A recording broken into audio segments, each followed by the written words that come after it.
Press the large open button and the smaller round button and hold them down for 6 seconds. The small red light will then begin flashing rapidly. While the light is flashing, press button 1 on your remote.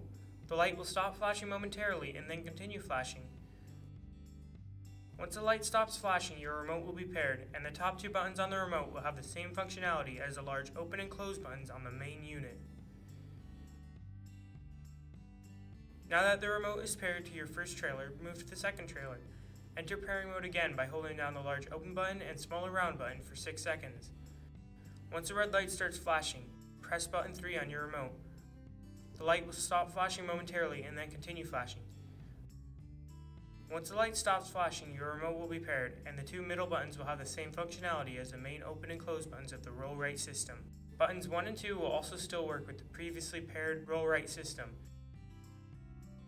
You can repeat this process by pressing button 5 while pairing to pair your remote to up to 3 different Roll Rite systems.